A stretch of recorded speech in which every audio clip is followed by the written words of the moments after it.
I'm going to act out the introduction of my classroom interaction and the beginning of the text chosen to illustrate the prosodic features that we have seen in the subject English Phonetics and Phonology 3.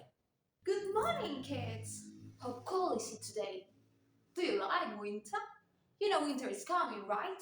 Well, winter can be beautiful, covering everything with a white blanket of snow, but it can also be harsh, especially for the small animals that live in the forest.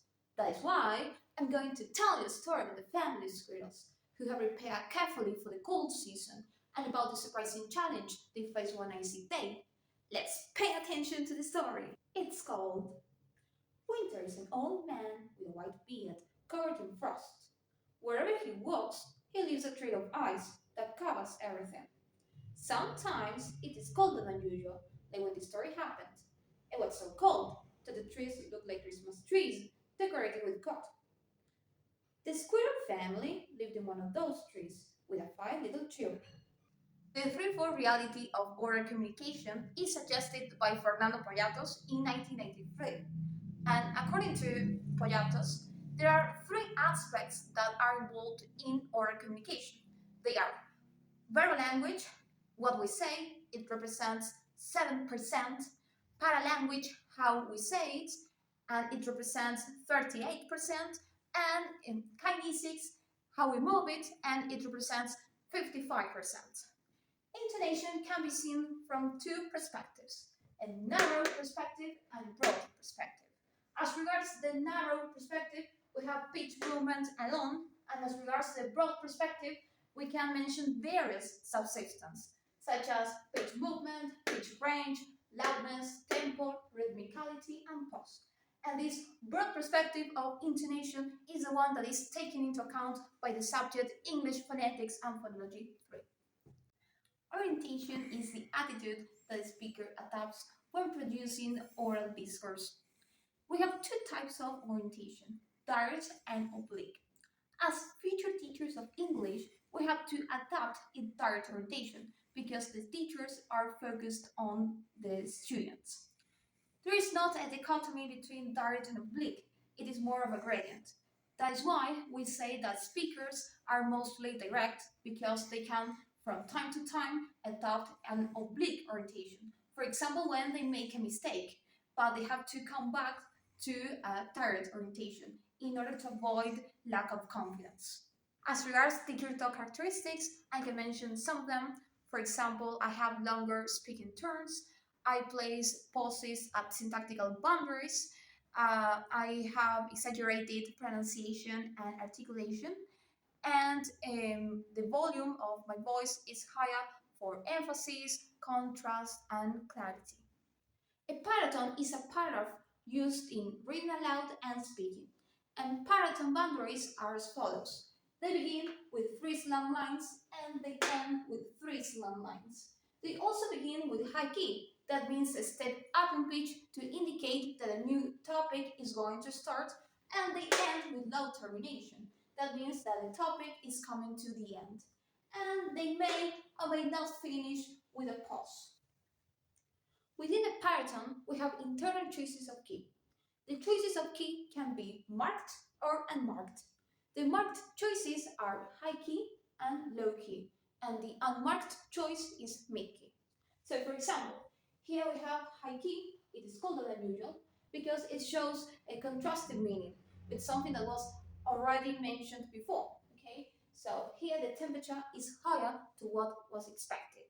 And here we have low key, because it shows equating meaning, and this story happened when it was colder than usual. And here we have a case of mid-key, because we are just adding information. Halliday describes intonation following the three T's: tonality, tonicity, and tone. Tonality, it is related to speech segmentation into IPs, for example, in this case. Tonicity, it is related to nucleus placement, and tone, it is related to pitch movement. There is a criterion for the realization of tonality in English. We have the external criterion, the internal criterion, and the grammatical criterion. As regards the external criterion, we can mention the case of anacrusis at the beginning of an utterance. For example, on line 9, winter is an There is a succession of unaccented syllables at the beginning of the utterance. Okay? Then we have the case of lengthening of final syllable. For example, on line 10, walks. According to the internal criterion, we have to have one accented syllable and pitch movement in order to have an IP. So, for example, on line 2, we have winter is coming, right? So come has the one that is accented and is the one that has the pitch movement. And as regards to grammatical criterion, we can mention some cases. So, for example, the case of adverbials on line 11, we have sometimes when adverbials are placed at the beginning of the utterance, they have their own IP. Okay? Then we have the case of a heavy noun phrase on line 12. So when we have a long noun phrase, it has its own IP. And also we have boundary between coordinated clauses on line 7. For example, this one. Prominence allocation depends on the speaker's decision, and we can take into account the context of interaction, the speakers consider what is relevant or irrelevant, the existential paradigm, the speakers make a choice of the words, and common ground. Shared knowledge between participants are non-prominent, while new information is relevant to be highlighted. According to Brazil, intonation is based on tone units instead of intonation phrases, and the tone units can be structured in three segments. We have the tonic segment, and the tonic segment it is obligatory and it goes from the onset to the tonic syllable. The onset is an optional element and it marks the beginning of the tonic segment, while the tonic syllable it is an obligatory element and it marks the final of the tonic segment. Okay? So, for example, on line 9, we have the tonic segment, and we have the onset and the tonic syllable. On line 14, we have just the tonic syllable. The proclitic segment is placed before the tonic segment, and it is optional. And the enclitic segment is placed after the tonic segment, and it is also an optional element. Okay? Tonic segments can be extended or reduced. An extended tonic segment will be, in this case, on line 9, where we have at least 2 prominent syllables, okay? And a reduced tonic segment, it is in the case when we have just 1 prominent syllable, okay? For example, in the case of those on line 14. As future teachers of English, if we adopt a direct orientation, we have to use the 5 tones available in English: the referring plus, the proclaiming plus, and the level tone. Each of these tones convey 3 discourse values. Okay, so as regards the information value, it serves us to signal new, given, and information in process. The tones that convey new information are the proclaiming and the proclaiming plus. So, for example, here in my transcript on line 6, I have a case of proclaiming because I am mentioning something that is new. In my transcript, I don't have an example with proclaiming plus. The tones that are used in order to convey given information are the referring and the referring plus. So, for example, here in the transcript, I have an example of a referring plus on line 1.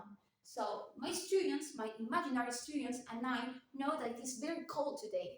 The same happens on line 2. We have a case of a referring tone. So my students and I know that winter is coming soon. It belongs to the common ground, to the shared knowledge.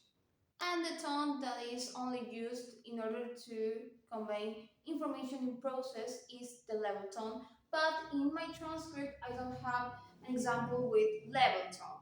As regards the role relationship value, tones are used in order to convey dominance and non-dominance. The tones that are used in order to convey dominance are the referring plus and the proclaiming plus. So, for example, here on line 1, I use the referring plus, so that is to say that I am dominant with my students. And the tones that are used in order to convey non-dominance are the proclaiming, the referring, and the level tone. So, for example, on line 2, I use a referring tone, so I am non-dominant. And on line 6, I use a proclaiming tone, and I am non-dominant too. Tones in English can be used in order to convey a social value as well. So the tones in English can be used in order to convey distance or proximity. The tones that are used in order to convey a proximity are the referring and the referring plus. And the tones that are used in order to convey a distance are the proclaiming plus, and the level tone.